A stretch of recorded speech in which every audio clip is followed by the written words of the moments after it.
setiap warga negara itu setara di mata hukum, sehingga ketika orang muda menghadapi keresahan terkait dengan aturan main yang dianggap tidak adil dan tidak demokratis, ruang itu juga terbuka bagi mereka untuk memperjuangkannya melalui Mahkamah Konstitusi. Sebagai warga negara, saya tuh ingin setiap anak bangsa punya peluang jadi kepala daerah, jadi presiden atau wakil presiden. Akhirnya MK mengatakan rezim ambang batas minimal pencalonan presiden dan wakil presiden itu bertentangan dengan Undang-Undang Dasar dan inkonstitusional. Pembentuk undang-undang itu harus mengakomodir putusan MK secara utuh, menyeluruh, dan konsisten. Ini tuh bukan panacea atau obat bagi semua penyakit pemilu kita. Jadi ini baru awalan lah dari sebuah perjuangan panjang yang memang harus kita tuntaskan. Gen Z punya posisi tawar dan posisi politik yang kuat.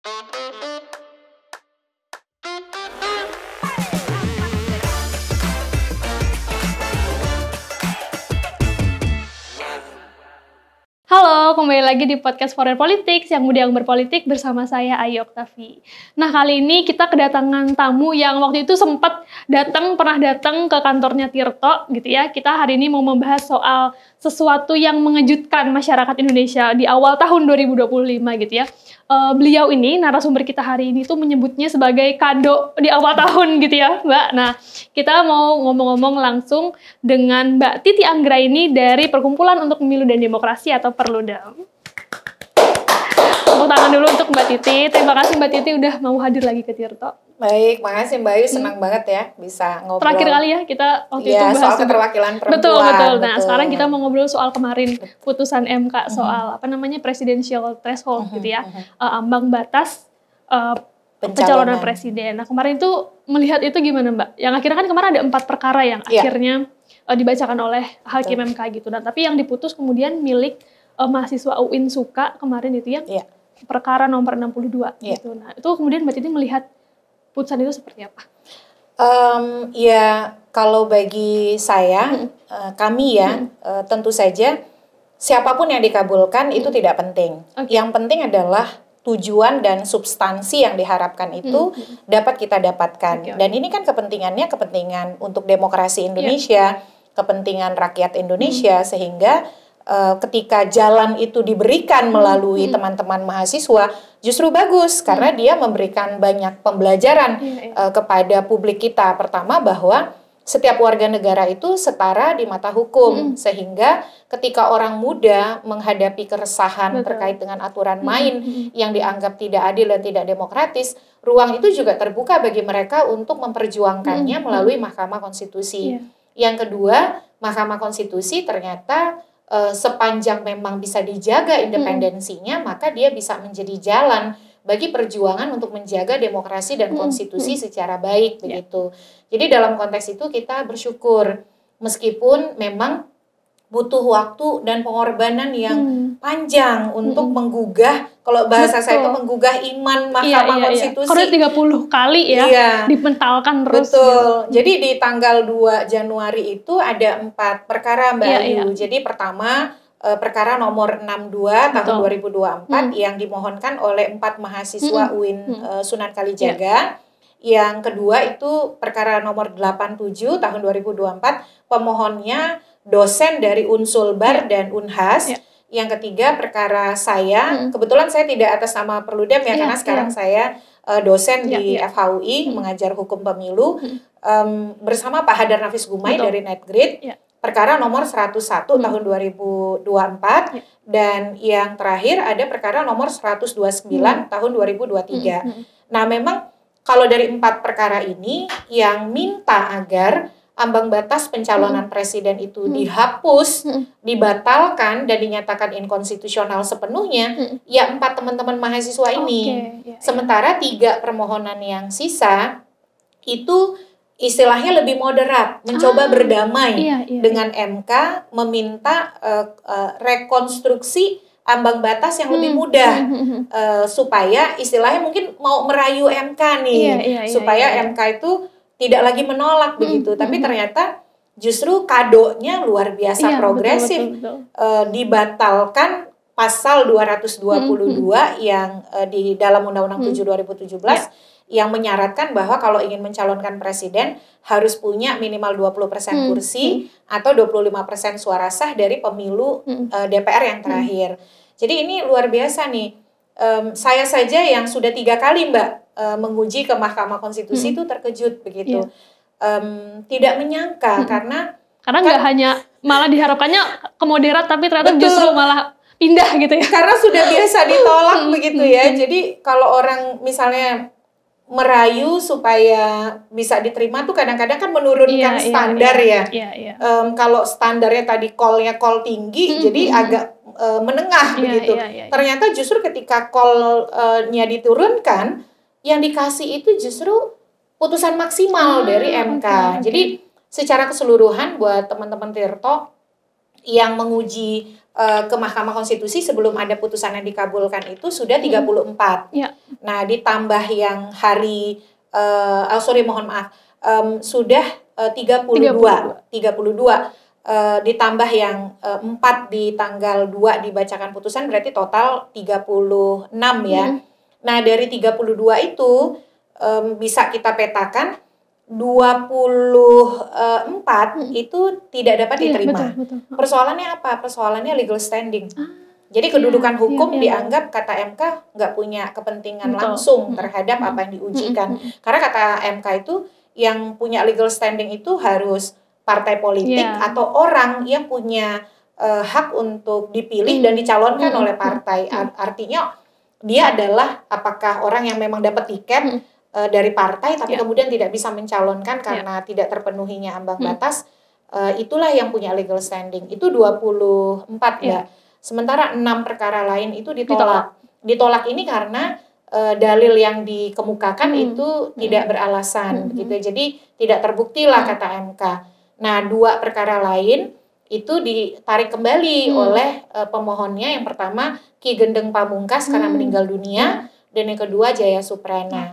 Nah, barulah yang keempat ini beragam nih.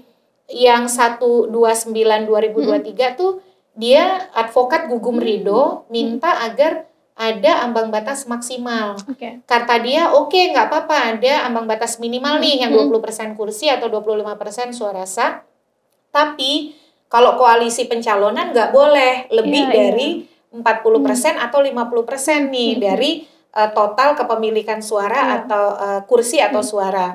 Nah, sementara kalau permohonan saya dan Pak Hadar serta dosen Unsulbar dan Unhas itu mintanya itu meninjau lah ambang batasnya itu. Justru kalau hanya masih meninjau ya? Betul, jadi kalau saya tuh mintanya karena bukan hopeless ya, tapi bayangin loh Mbak, udah 30 kali ditolak. Cari cara gitu supaya pilpres kita itu lebih inklusif dan beragam. Akhirnya dengan studi, dengan membangun argumentasi berdasarkan perkembangan putusan MK sebelumnya, saya dan Pak Hadar tuh minta agar semua partai parlemen punya hak untuk mencalonkan. Sementara partai non-parlemen itulah yang diatur ambang batasnya oleh pembentuk undang-undang. Persyaratannya seperti apa nanti diputuskan oleh pembentuk undang-undang. Ternyata luar biasa ya. Mahkamah Konstitusi justru menjawab permohonan yang selama ini 30 kali ditolak dengan apa yang dimaui oleh 30 permohonan yang ditolak selama ini. Dan kalau dibaca isi putusan MK, sebenarnya terus terang dengan segala apresiasi kepada MK, tidak ada yang baru argumennya. Yang membedakan adalah MK ternyata menilai ambang batas minimal ya, bukan maksimal kan minimal nih Mbak syarat pencalonan yang selama ini kata MK merupakan kewenangan hukum pembentuk undang-undang, boleh ada boleh tidak, itu diserahkan kepada pembentuk undang-undang, dan ketika pembentuk undang-undang memilih persyaratan punya 20% kursi atau 25% suara sah, kata MK itu nggak apa-apa, itu konstitusional. Tapi ternyata MK melakukan penilaian dalam praktik penerapan selama ini. Karena meskipun sebuah kebijakan itu adalah kebijakan hukum yang menjadi kewenangan pembentuk undang-undang, MK itu pasang rambu-rambu Mbak. Pertama, legal policy ya istilahnya tuh legal policy itu pertama tidak boleh melawan atau melanggar moralitas. Yang kedua tidak boleh melanggar rasionalitas. Yang ketiga tidak boleh mengandung perbuatan yang memuat ketidakadilan yang intolerable, atau tidak boleh mengandung kebijakan yang memuat ketidakadilan yang intolerable atau tidak dapat ditoleransi. Yang berikut adalah tidak boleh menghilangkan hak politik warga begitu, dan hak politik peserta pemilu. Dan yang terakhir itu tidak boleh bertentangan dengan kedaulatan rakyat. Nah, ternyata selama ini mahkamah itu belum masuk kepada menilai legal policy-nya, implementasinya di dalam permohonan-permohonan terdahulu. Barulah setelah 7 tahun lebih keberlakuan dari pasal 222 ini, Mahkamah Konstitusi itu kalau bahasa saya siuman gitu, atau lebih ekstrimnya bertobat. Oke, tapi ini sebenarnya latar belakangnya Mbak Titi menggugat soal presidential threshold ini apa sih gitu? Ambang batas pencalonan presiden itu bukan hal baru. Saya ikut Pilpres itu sejak 2004 ya, karena memang itu Pilpres pertama. Pilpres 2004 itu kita punya 5 pasangan calon. Dan kompetisinya itu semarak begitu, seru ya. Partai berusaha betul untuk menemukan kader-kader terbaik mereka. Betul. Dan pada waktu itu ambang batasnya itu 3% kursi atau 5% suara sah hasil pemilu DPR.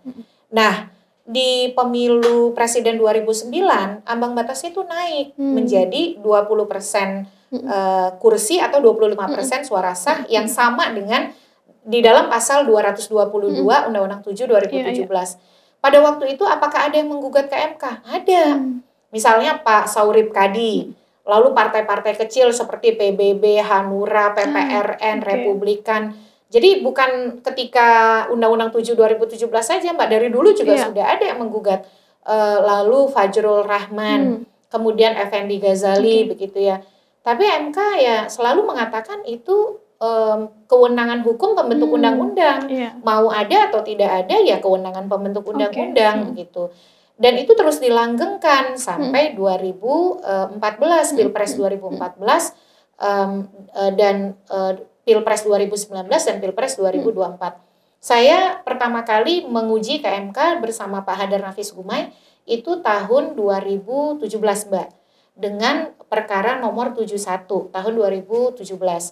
Segera setelah pasal 222 Undang-Undang 7 2017 sah, saya dan teman-teman lain, waktu itu saya masih Direktur Eksekutif Perludem, menggugat ke MK. Karena kenapa? Pertama, ketentuan tersebut tidak sesuai dengan Undang-Undang Dasar. Karena kan di Undang-Undang Dasar disebutkan ada pasal 6A ayat 2 Undang-Undang Dasar kita yang mengatakan pasangan calon presiden dan wakil presiden diusulkan oleh partai politik atau gabungan partai politik. Jadi kalau partai politik atau gabungan partai politik peserta pemilu, artinya dia bisa bertindak sendiri atau bertindak bergabung dengan partai lain. Nah, keberadaan syarat harus punya 20% kursi atau 25% suara kan bisa menghilangkan hak partai untuk sendiri mengusulkan kan. Karena dia tersandera oleh harus punya 20% kursi atau 25% suara sah. Nah, itu yang paling mendasar adalah basis konstitusi. Nah, yang kedua, sebagai warga negara, saya tuh ingin setiap anak bangsa punya peluang jadi kepala daerah, jadi presiden atau wakil presiden. Kita ini kan populasinya ratusan juta, ragam suku, ragam etnis, ragam agama, sosial, budaya. Saya sendiri orang Sumatera Selatan, begitu, yang tinggal di Tangerang Selatan dan seterusnya. Jadi ruang-ruang kontestasi itu kan harusnya dibuka lebih inklusif gitu ya, apalagi kita punya banyak figur anak-anak bangsa terbaik begitu. Dan yang terakhir itu menurut kami pada waktu itu pasal ambang batas minimal persyaratan pencalonan presiden itu melemahkan eksistensi partai politik sebagai institusi kaderisasi, rekrutmen politik dan regenerasi politik. Partai sudah susah-susah jadi partai politik peserta pemilu, melakukan kaderisasi, tapi kemudian tidak bisa mempromosikan kader terbaiknya lewat pilpres, dan harus dipaksa berkoalisi yang dalam banyak hal tidak alamiah begitu. Dan itu bahkan membuka ruang-ruang politik transaksional. Jadi partai yang punya suara dan kursi besar kan posisi tawarnya lebih tinggi. Nah, sementara partai yang belum punya kursi, partai baru, kan akhirnya posisi tawarnya menjadi lemah begitu. Nah, dengan pertimbangan itu kayaknya sih semua yang didalilkan MK dalam putusan yang mengabulkan, kayaknya sudah pernah didalilkan dalam putusan yang 30 ditolak itu ya. Tapi memang lagi-lagi ya iman MK-nya belum tergugah gitu. Nah, akhirnya ya di putusan 62 momentum itu datang. Setelah 7 tahun lebih, setelah 2017 begitu ya, dan nampaknya memang harus tangan-tangan teman-teman mahasiswa nih. Apa itu jadi salah satu strategi juga ya, apa karena teman-teman mahasiswa ini kan polos, mungkin mereka juga lebih peduli gitu. Kalau saya mungkin kalau polos tuh agak terlalu ini ya halus. Kalau menurut saya mereka otentik. Mereka itu resisten dalam perjuangan. Jadi kalau kami kan mencoba memahami realitas politik ya di dalam permohonan yang kami ajukan. Sudah 30 kali Mbak. Setidaknya kan harus ada solusi ya. Nah, jadi ketika kami mengajukan skema seperti yang kami mohonkan, itu sebenarnya juga bertentangan dengan keyakinan konstitusi yang kami miliki. Karena kan saya di dalam 2 permohonan sebelumnya mintanya dihapus. Tapi ingin mencari solusi setidaknya tuh jangan sampai MK ini nolak lagi gitu. Berkaca dari 30 putusan yang ditolak kan. Nah, tapi teman-teman mahasiswa ini memang menunjukkan resistensi dan sikap yang otentik gitu. Jadi terlepas sudah 30 yang ditolak, ketika keyakinan akademik, keyakinan konstitusi mereka bahwa memang ambang batas itu inkonstitusional, ya kepercayaan diri itu yang mereka bangun. Dan termasuk kalau kita dengar kan pernyataan, ya kalau Almas Saki Biru aja bisa, kenapa mereka tidak bisa kan menggugah MK. Betul. Kan di kasus Almas juga MK bukan merekonstruksi ya, tapi mengubah pendiriannya soal usia. Dan itu insentifnya kan dirasakan satu orang. Tapi ini kalau mereka mampu istilahnya balikkan, insentifnya kan untuk seluruh rakyat Indonesia, untuk semua partai, tidak ada yang dirugikan dan semua diuntungkan, masyarakat merasakan manfaatnya. Jadi ya memang otentisitas itu yang authenticity itu yang dimiliki oleh teman-teman mahasiswa ini. Gitu. Tapi kemudian menurut Mbak Titi, kenapa sih gitu akhirnya MK ini memutuskan untuk pindah gitu ya, untuk bertobat tadi sih dibilangnya seperti itu ya. Apa mungkin ada momen, mungkin bisa jadi di pilkada ada calon-calon independen gitu? Persis. Terakhir MK itu memutus perkara ini adalah di tahun 2023. Dan masih tetap menganggap ambang batas pencalonan presiden itu, ambang batas minimal itu sebagai kewenangan hukum pembentuk undang-undang atau legal policy. Kenapa MK bisa berubah? Itu tidak lepas dari kata MK gini, kalaupun itu legal policy, kewenangan pembentuk undang-undang, bukan berarti MK tidak bisa menilai konstitusionalitasnya. Kalau legal policy itu atau kewenangan pembentuk undang-undang itu dieksekusi dengan cara-cara melanggar moralitas, rasionalitas, mengandung ketidakadilan yang intolerable, bertentangan dengan hak politik, dan juga kedaulatan rakyat, MK bisa melakukan penilaian dan mengubah pendirian hukumnya. Dan itu yang dilakukan oleh MK. Akhirnya MK mengatakan, rezim ambang batas minimal pencalonan presiden dan wakil presiden itu bertentangan dengan Undang-Undang Dasar dan inkonstitusional. Jadi rezim ambang batasnya itu yang nggak boleh gitu. Jadi nggak boleh lagi kita nyebut 0%. Karena 0 tuh masih angka. Sementara yang dihapus itu oleh MK kan rezim ambang batasnya gitu. Kenapa MK bisa begitu? Ya pertama MK meneguhkan kembali original intent ketika Undang-Undang Dasar diubah. Nggak ada tuh omongan soal ambang batas minimal pencalonan presiden, wakil presiden waktu konstitusi itu diubah oleh pengubah Undang-Undang Dasar antara 99 sampai 2002 ya, kan 4 kali kita mengubah Undang-Undang Dasar. Nah, yang kedua ternyata MK melihat praktiknya ada kecenderungan ambang batas ini menguntungkan hanya partai-partai besar dan kecenderungan untuk hanya menghadirkan 2 pasangan calon di beberapa pilpres terakhir. Dan kalau dibiarkan kata MK, itu bisa mengakibatkan terjadinya calon tunggal di pilpres. Seperti fenomena pilkada bercalon tunggal atau pilkada dengan kotak kosong di beberapa waktu terakhir begitu.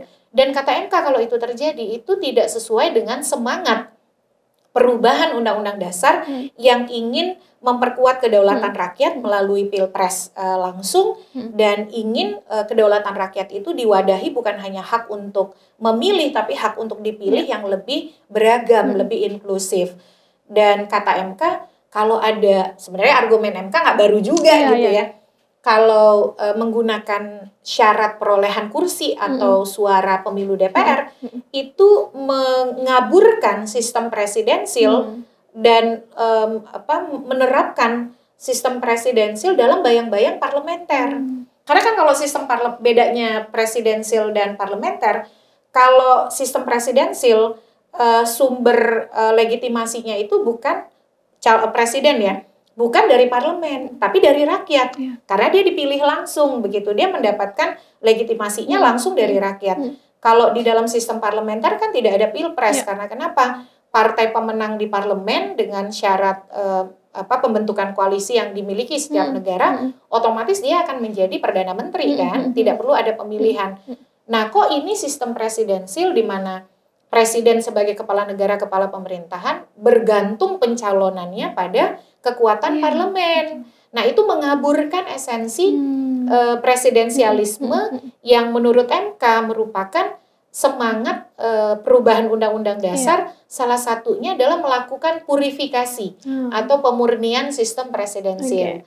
Lalu juga MK menemukan ternyata dalam praktik penerapan ambang batas minimal ini tidak berkorelasi dengan penyederhanaan partai politik di parlemen. Jadi kata MK ternyata nggak ada hubungannya tuh antara ambang batas pencalonan presiden dengan penyederhanaan partai politik peserta pemilu. Tapi hal-hal seperti ini udah pernah dilihat MK belum sih di beberapa kali penggugatan itu? Kalau ini terus terang aja ya, semua argumen MK itu pernah diargumenkan oleh para pemohon yang 30 permohonan ditolak tadi. 24 tidak dapat diterima dan 6 ditolak. 2 kan dicabut ya, jadi nggak dihitung. Betul. Nah, permohonan teman-teman UIN Suka ini adalah permohonan ke-34. Ketika dibacakan, mereka duluan dibacakan daripada yang ke-33. Jadi yang ke-33 dibelakangin begitu. Nggak ada yang baru. Itu yang mengherankan juga ya, Mbak, sebenarnya kenapa setelah selama ini gitu kan. Padahal isinya sama aja gitu. Betul. Kalau saya sih menyebutnya ya MK tersadarkannya, titik baliknya dugaan saya adalah ini kan kita analisis ya. Ketika MK memutus soal ambang batas pencalonan kepala daerah, kan di putusan nomor 60 garis miring PUU strip 22 Romawi garis miring 2024 di mana ambang batas pencalonan kepala daerah diturunkan kan dari 20% kursi atau 25% suara DPRD menjadi 6,5 sampai 10%. Ternyata itu disikapi dengan upaya membangun dominasi pencalonan yang akhirnya semangat untuk akses kepada pencalonan yang lebih inklusif itu malah justru tidak terjadi. Yang terjadi adalah perilaku untuk mendominasi pencalonan oleh partai atau gabungan partai politik sehingga semangat untuk punya keragaman pilihan politik itu tetap tidak tercipta. Istilahnya itu dilakukan semacam blocking politik atau praktik borong partai. Nah, di situ bisa jadi saya menduga titik balik MK adalah implementasi atas putusan 60 dan praktik pada Pilpres antara 2019, 2024 dan juga 2014 ya, 2014, 2019, 2024 di mana kecenderungan untuk melimitasi dan mendominasi kekuatan politik itu makin kuat begitu. Itu dirasakan oleh MK kemudian? Ya, walaupun MK itu kan tidak bisa dibilang bekerja di ruang hampa ya, realitas politik ketatanegaraan, kebuntuan dalam sistem politik dan ketatanegaraan pasti menjadi pertimbangan Mahkamah Konstitusi. Dan kata Mahkamah, praktik di mana kecenderungan untuk hanya menghadirkan 2 pasangan calon itu menjadi fakta yang berdasarkan penalaran yang wajar, itu bisa menjadi basis bagi MK bahwa ada moralitas politik dan demokrasi yang terlanggar.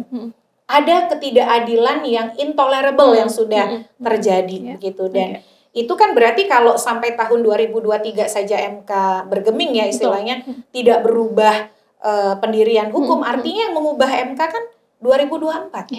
Nah di 2024 ada apa? Ada Pilpres dan ada pilkada gitu. Karena Mahkamah juga menyebut soal fenomena calon tunggal atau pilkada kota kosong di 2024. Artinya kan Mahkamah membaca itu semua. Terlepas dari apapun, walaupun kita geram juga ya, saya sebagai pemohon, kenapa sih MK nggak dari dulu aja gitu ya. Sehingga kita tidak harus menghadapi polarisasi. MK juga menyebut soal bahwa ambang batas pencalonan presiden ini berkontribusi pada polarisasi di masyarakat. Karena tadi ya keterbatasan pilihan. Ya, tapi bagaimanapun kan ini terjadinya sekarang ya, momentumnya sekarang.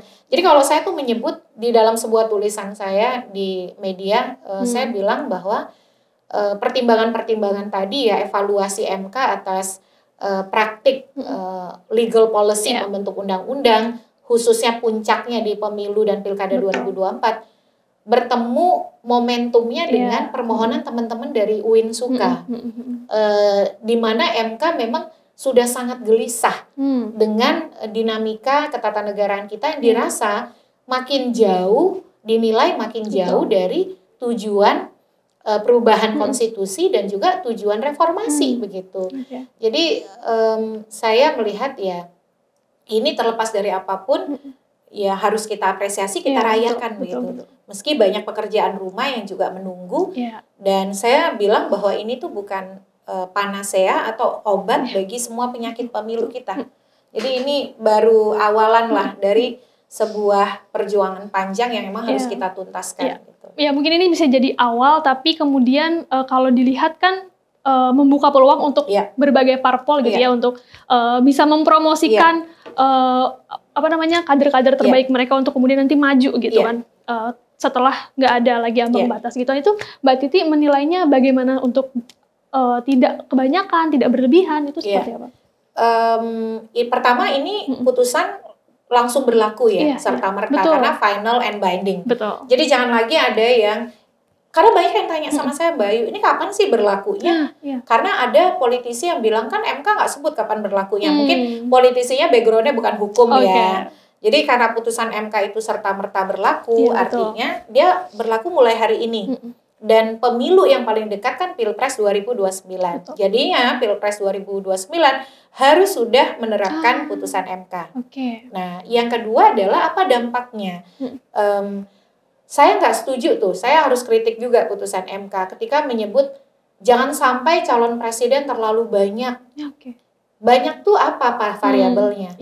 Karena kan kalau kita lihat contoh nih di 2004, dari sisi realitas hukum dan politik, sebenarnya partai itu, partai politik bisa mengusulkan calon itu yang bisa sendiri mengusulkan calon ya, atau bergabung misalnya beberapa partai, itu bisa mereka itu sampai 8 calon. Tapi kan realitasnya cuma 5. Karena dalam mencalonkan pasti partai politik itu punya pertimbangan logis dan rasionalitas politik yang juga mereka timbang dan mereka ukur begitu. Nah, ketika MK mengatakan nanti kalau partai politiknya ada 30, maka calonnya juga bisa 30. Jangan lupa loh, calon DPD aja itu ada yang lebih dari 30. Kenapa calon presiden lebih dari 30 dibilang banyak begitu? Sementara di provinsi calon DPD itu bisa lebih dari 30 dan masyarakat bisa begitu. Jadi soal banyak itu kan sebenarnya sesuatu yang relatif ya. Tetapi yang harus mestinya dikedepankan adalah yang lebih disorot.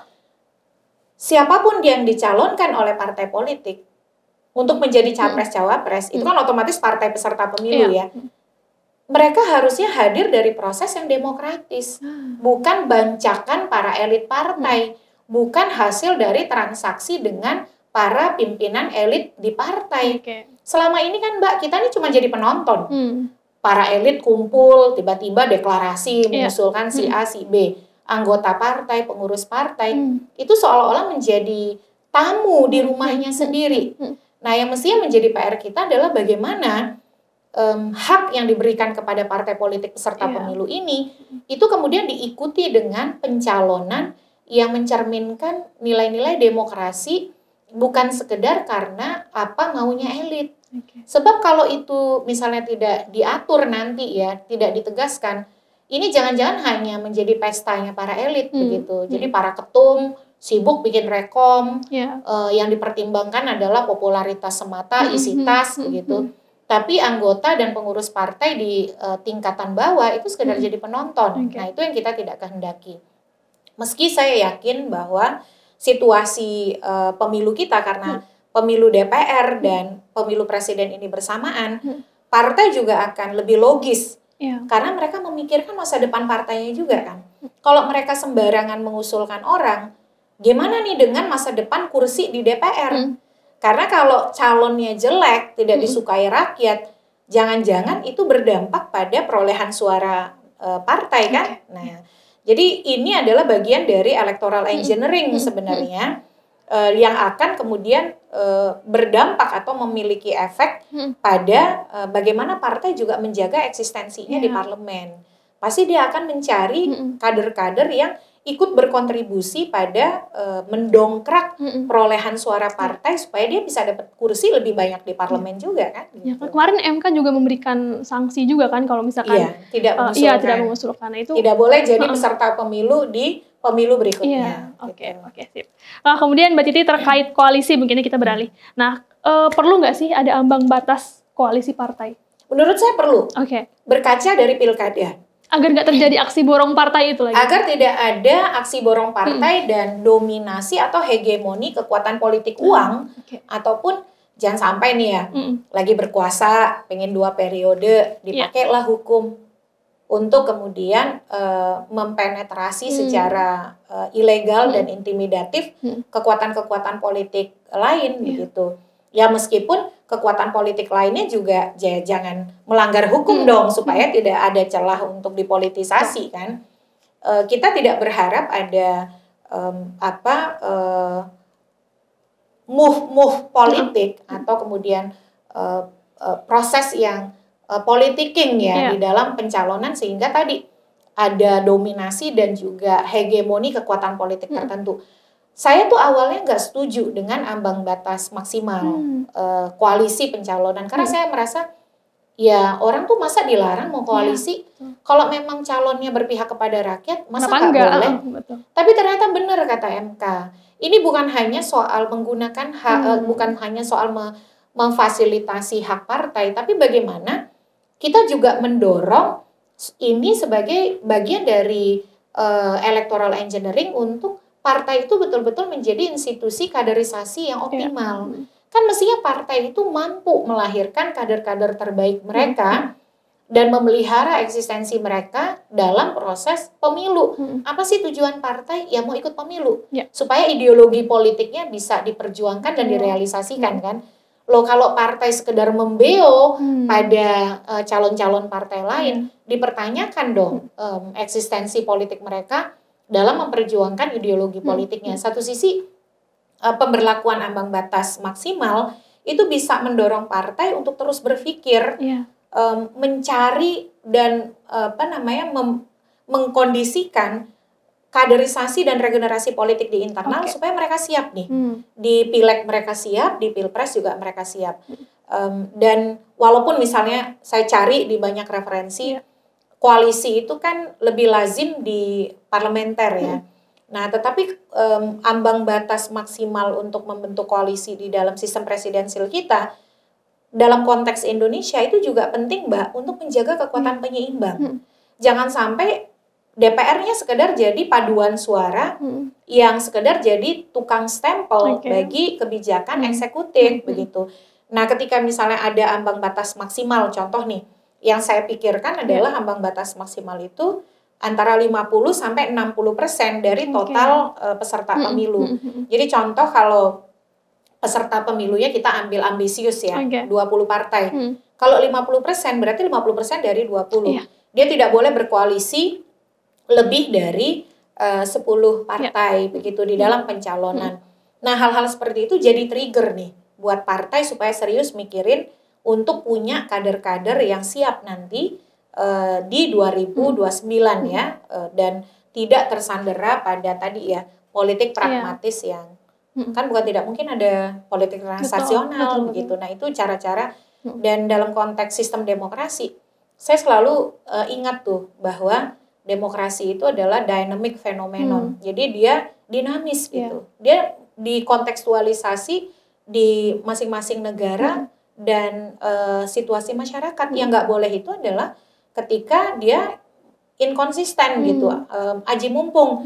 Kalau menguntungkan diambil, kalau tidak menguntungkan tidak diambil. Nah, itu yang jadi problem. Gitu. Tapi kemudian meskipun ini menjadi kado awal gitu ya di tahun 2025, nggak menutup kemungkinan pasti banyak pro dan kontra soal putusan MK gini. Kemudian ke depannya kalau Mbak Titi lihat apakah akan ada distorsi ke depannya seperti apa terkait putusan ini? Iya, tentu berharap tidak dong. Apalagi kalau saya perhatikan nih kepemimpinan Pak Prabowo ini kan cenderung menghindari kegaduhan ya. Misalnya saat dulu walaupun masih di bawah Pak Jokowi, tapi saya yakin peran Pak Prabowo juga besar menghambat revisi Undang-Undang Pilkada yang tidak sejalan putusan MK nomor 60 dan 70 tahun 2024. Dan yang terakhir belajar juga dari kasus PPN 12%. Walaupun disayangkan kenapa harus gaduh duluan sih baru dikoreksi ya. Nah, makanya dengan belajar dari kasus PPN 12%, revisi Undang-Undang Pilkada, ya jangan bikin gaduh. Kan pesannya itu ya. Apalagi kita sudah pernah punya pengalaman peringatan darurat di mana masyarakat turun ke jalan karena tidak mau haknya dikebiri, dibonsai. Jadi dalam konteks ini, apalagi revisi Undang-Undang Pemilu dan revisi Undang-Undang Pilkada itu sudah masuk Prolegnas 2025, mestinya pembentuk undang-undang dan pemerintah itu konsisten penuh dengan putusan MK supaya tidak buang-buang energi. Kalau mereka mencoba mengakali putusan MK, akan habis energi mereka di situ, bertarung dengan rakyat ya. Berhadap-hadapan dengan rakyat. Jadi jangan jadi oposisi bagi rakyat. Kalau saya sih menyebutnya begitu. Pembentuk undang-undang itu harus mengakomodir putusan MK secara utuh, menyeluruh, dan konsisten.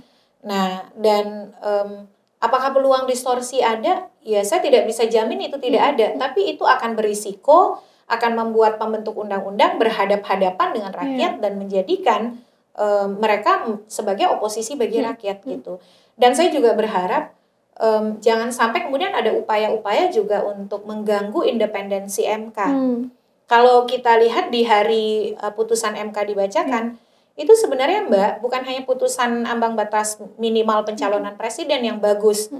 MK juga memutus soal penggunaan AI, Artificial Intelligence ya, di dalam kampanye yang foto atau gambar itu tidak boleh dimanipulasi dan menggunakan rekayasa AI secara berlebihan. Itu benar tuh, karena kan prinsip pemilu harus jujur dong. Lalu juga kampanye bagi petahana di pilkada itu harus cuti. Cutinya bukan hanya selama masa kampanye, tapi juga harus cuti selama masa kampanye di masa tenang dan juga hari pemungutan suara. Karena kadang-kadang tuh petahana Mbak, oke di masa kampanye dia cuti, dia aktif kembali di masa tenang dan hari pemungutan suara, disitulah dia mempolitisasi birokrasi, menggerakkan mesin-mesin pemerintahan daerah untuk kepentingan politik. Itu semua diputus MK loh, di hari yang sama dengan putusan 62. Jadi memang ada kontribusi positif ya dari MK bagi pembentukan hukum pemilu kita. Kalau pesan saya sih, ini nih bukan hanya soal politik jangka pendek. Jadi mestinya partai-partai itu berhitung jangka panjang. Putusan MK ini akan menguntungkan setiap partai dan mereka tidak akan pernah tahu dinamika di 2029 akan seperti apa. Jadi lebih baik patuh konstitusi karena mereka tidak akan pernah tahu situasi politik akan seperti apa di 2029. Nah, setelah ini kan MK kan minta DPR untuk akhirnya membuat rekayasa konstitusional gitu ya, peniadaan 20% tadi ambang batas. Nah, ini mekanismenya seperti apa sih Mbak Titi? Iya. Kalau disebut soal constitutional engineering itu kata-katanya dapat loh. Jadi kita harus buat 2 klaster nih. Satu ada klaster constitutional engineering yang menggunakan kata dapat. Satu lagi adalah esensi bunyi putusan MK yang menghapus rezim ambang batas minimal pencalonan presiden. Jadi soal penghapusan ambang batas minimal itu sudah serta-merta berlaku. Jadi itu udah terang benderang ya. Tidak boleh ada ambang batas minimal dalam pencalonan presiden wakil presiden. Nah, soal constitutional engineering itu dapat dilakukan dalam rangka apa? Dalam rangka untuk menggenapi penghapusan rezim ambang batas dan juga untuk memastikan tidak ada lagi coba-coba untuk menggunakan ambang batas berupa suara atau kursi. Tapi MK juga bilang pembentuk undang-undang tuh bisa atau dapat melangkah lebih maju dengan mencegah dominasi partai atau gabungan partai yang bisa menghambat keragaman pilihan politik. Itu yang harus dipikirkan oleh pembentuk undang-undang. Makanya kan ada mekanisme ambang batas maksimal. Ada mekanisme kalau saya mengusulkan supaya tidak jadi bancakan elit, pencalonan itu bukan sekedar berdasarkan tiket rekom ketum, tapi harus diputuskan melalui mekanisme internal yang demokratis. Apa mekanisme internalnya? Bisa menggunakan pemilihan pendahuluan atau primary election, apakah konvensi, ataukah misalnya musyawarah pengurus secara berjenjang bottom up. Jadi mulai dari DPC ngusulin siapa sih yang mereka usulkan dari partai A misalnya, nanti dibawa ke provinsi dimusyawarakan, hasil dari musyawarah provinsi dimusyawarakan lagi di tingkat nasional. Artinya semua itu didengar, bukan sekedar maunya ketum. Kita kan negara demokrasi ya. Ketika di undang-undang partai politik disebut Mbak Ayu, kedaulatan partai berada di tangan anggota, bukan di tangan ketum. Nah, makanya ini yang mestinya nanti ditegaskan dalam revisi Undang-Undang Pemilu dan penting juga dilakukan melalui revisi Undang-Undang Partai Politik. Jadi rekayasa elektoral yang dimaksud oleh MK itu tidak menegasikan esensi penghapusan rezim ambang batas, tapi justru dia dapat dilakukan oleh pembentuk undang-undang untuk mengokohkan penghapusan rezim ambang batas ini. Dan MK kan ngasih rambu tuh, pelibatan masyarakat tuh harus benar-benar bermakna, jangan sekedar basa-basi gitu ya, ngundang pembahasan tapi misalnya besok rapat malamnya baru diundang. Nah, hal-hal seperti itu yang harus dilakukan oleh pembentuk undang-undang. Tapi sekali lagi kita sebagai pemilih, sebagai publik harus mengawal proses ini. Gitu. Tapi perlu nggak monitor, Mbak, agar nggak dicampuri oleh DPR gitu? Iya, tidak didistorsi mungkin ya. Ya iya dong, wajib. Apalagi kan revisi Undang-Undang Pemilu masuk legislasi prioritas di program legislasi nasional tahun 2025 ya. Yang harus dievaluasi bukan hanya mengakomodir putusan MK soal ambang batas minimal pencalonan presiden. Kita harus jawab juga persoalan besar momok politik uang. Kita juga harus mastiin tidak ada lagi gangguan atau distorsi terhadap keterwakilan perempuan. Tidak ada lagi misalnya penyelenggara pemilu yang berpihak dan tidak mandiri. Nih, ambang batas pencalonan presiden ini Mbak dihapus. Nanti salah satu yang paling punya peran konsisten melaksanakan putusan MK itu KPU. Karena kenapa? Yang bisa mencalonkan presiden, wakil presiden kan partai peserta pemilu. Yang menetapkan siapa partai peserta pemilu kan KPU. Kebayang nggak kalau KPU-nya curang? KPU-nya memanipulasi verifikasi partai. Ini luar biasa bisa kacau pemilu kita. Kita sudah merasakan kekacauan itu ketika juga verifikasi di 2024 kan. Itu tidak boleh berulang. Jadi kalau mau putusan MK ini sukses, maka selain pelembagaan partai melalui rekrutmen yang demokratis, juga harus diikuti oleh serius menseleksi penyelenggara pemilu yang profesional, yang independen, imparsial dan berintegritas gitu. Oke. Mungkin kita beralih Mbak Titi ngomongin soal teman-teman Gen Z yang tadi gitu ya. Mahasiswa UIN Sunan Kalijaga itu kan mereka juga berperan sangat besar gitu ya untuk akhirnya MK memutus presidential threshold gitu. Nah, dari Mbak Titi seberapa besar sih berperannya Gen Z dan juga mungkin harapannya Mbak Titi ke depan untuk para Gen Z ini gitu di dunia politik? Gen Z itu sering diomongin tapi jarang dilibatin. Kita sering melihat narasi elit, politisi, penyelenggara pemilu, atau bahkan kita ya, Gen Z adalah modalitas Indonesia akan bonus demografi dan lain sebagainya. Tapi giliran pengambilan keputusan nggak diajak gitu. Jadi hanya sekedar menjadi basis massa. Walaupun sebagai basis massa, kalau mereka punya posisi tawar dan posisi politik yang kuat, ya tetap akan jadi menentukan juga begitu. Tapi apa yang dilakukan oleh teman-teman UIN Suka ini, walaupun bukan yang pertama, banyak rekan-rekan Gen Z lain yang juga sudah melakukan aktivisme hukum yang sama.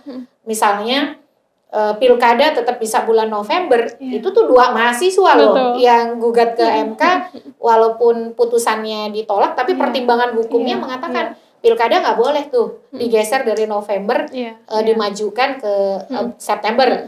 Itu tuh mahasiswa, kebetulan mahasiswa saya ya di UI, Ahmad Al-Farizi dan Nur Fauzi Ramadan gitu. Nah, kampanye di kampus boleh, asal tidak pakai atribut dan harus izin dari penanggung jawab kampus. Itu mahasiswa juga, mahasiswa semester 4 dan semester 6. Mahasiswa saya juga begitu ya di FHUI. Artinya memang kesadaran politik Gen Z itu ada. Tinggal kemudian adalah apakah kita semua, masyarakat, publik, negara, mampu kemudian memfasilitasi mereka untuk dapat aktualisasi diri yang tepat begitu, yang optimal. Apa yang dilakukan teman-teman UIN Suka ya, Rizky dan Enika kawan-kawan, 4 orang, itu menjadi harapan bahwa Gen Z kita itu menjanjikan dan akan menjadi modalitas yang sangat baik dalam menjaga resistensi dan resiliensi daya tahan demokrasi kita ke depan. Dan kita punya banyak Enika lain, punya banyak Rizky lain, punya banyak Alfa, Fauzi, Sandi, Stephanie yang ada di seluruh Indonesia. Oleh karena itu yang harus berbenah itu sebenarnya adalah kita nih. Terutama saya ya, saya kan juga mengajar di kampus, para orang tua. Bagaimana melihat mereka sebagai subjek yang punya potensi yang bisa dikembangkan secara optimal. Pola pendidikan tinggi kita juga harus berubah. Tidak bisa lagi konvensional satu arah. Tapi bagaimana pendidikan tinggi yang betul-betul pendidikan orang dewasa yang memberdayakan. Dan pendidikan politik memang harus masuk kampus. Bukan hanya fakultas hukum, ilmu politik, FISIP. Tapi bagaimana ini mewarnai pendidikan kita, bukan hanya di kampus, tapi juga pendidikan politik itu bahkan harus masuk dari pendidikan dasar.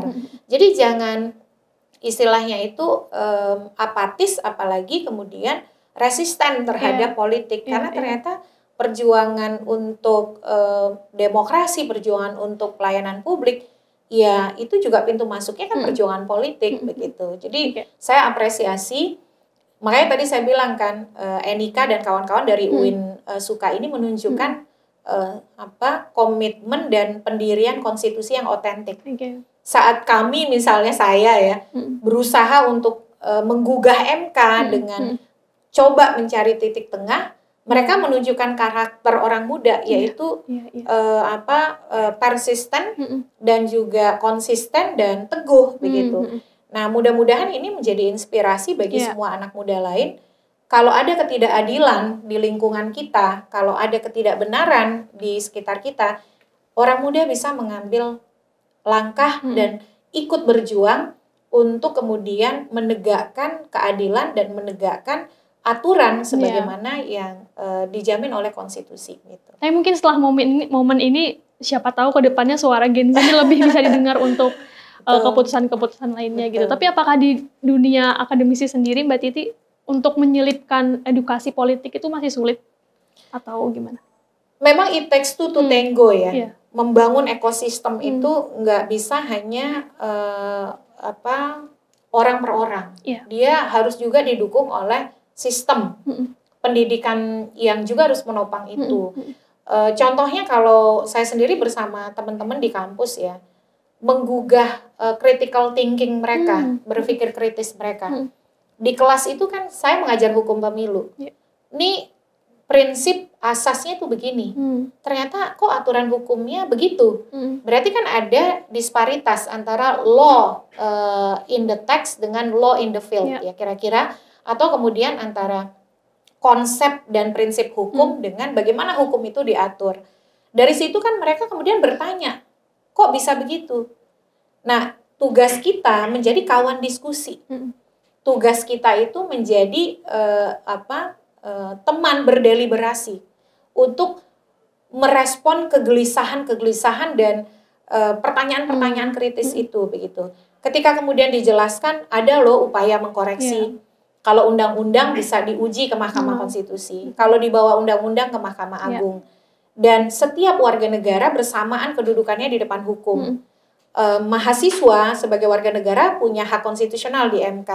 Nah, hal-hal seperti itu kemudian melahirkan kesadaran politik yang genuine, yang otentik begitu, yang alamiah, bukan direkayasa, dipaksa-paksa dosennya, apalagi diancam-ancam kalau enggak nanti nggak dikasih nilai, itu nggak gitu ya. Jadi mestinya ini menjadi momentum untuk merekonstruksi sistem pendidikan tinggi hukum kita yang lebih berorientasi pada nalar kritis dan juga aktivisme warga negara untuk lebih peduli, lebih aktif dalam kehidupan politik dan bernegara, dan jangan kemudian apatis dan anti politik, apalagi menstigmakan seolah-olah udah saya mau fokus belajar aja gitu. Jadi ada perjuangan itu ada di banyak ranah ya, bisa lewat jalanan, demonstrasi, protes, tapi juga bagi mahasiswa hukum dan warga negara bisa lewat ruang-ruang persidangan. Gitu. Ini masih menjadi PR kita semua lah ya di tahun baru ini gitu ya Mbak Titi ya. Oke, ini mungkin masuk pertanyaan terakhir karena kita sudah di penghujung Mbak Titi. Nah ini mungkin usai putusan MK ini, harapan Mbak Titi untuk kontestasi pemilihan ke depannya di 2029 seperti apa? Ya, pertama jangan ada pembajakan oleh elit ataupun oligarki yang sekedar memikirkan pragmatisme dan oportunisme politik ya. Ini harus jadi kemenangan dan perayaan demokrasi untuk semua di 2029. Saya berharap satu, partai politik mempersiapkan kelembagaan partainya dengan baik. Untuk apa ada putusan MK kalau ujung-ujungnya mereka misalnya tidak siap dari sisi kelembagaan partai dan tidak lolos jadi peserta pemilu kan begitu. Yang kedua adalah menyiapkan kader-kader potensial yang memang nanti siap untuk berkontestasi. Karena kan sebenarnya ini bagian dari MK memberikan saluran untuk penguatan kaderisasi bagi partai dalam mendorong kader-kader terbaiknya. Nah yang ketiga kepada pemilih, ketika nanti ada banyak calon, saringannya itu kita. Makanya kita penting untuk menjadi pemilih yang berdaya, pemilih yang well informed, yang betul-betul bisa membuat keputusan di bilik suara dan di dalam kehidupan sehari-hari dengan baik. Dan yang terakhir pada pembentuk undang-undang ada banyak aturan main yang harus diadopsi dan juga ada banyak persoalan pemilu dan pilkada yang harus diperbaiki. Jadi buatlah undang-undang pemilu, undang-undang pilkada kalau bisa dalam satu naskah ya dikodifikasi, bukan di omnibus begitu, yang memang betul-betul memuat asas prinsip pemilu yang demokratis. Yakin deh kalau undang-undang pemilunya bagus, semua akan diuntungkan. Tapi sekali dibuka celah, pasti semua akan rugi. Nah, mari kita kawal, terutama dengan dukungan teman-teman media ya. Kalau kami kan masyarakat sipil ini suaranya terbatas. Dia akan menjadi lebih luas frekuensinya kalau teman-teman media bantu begitu.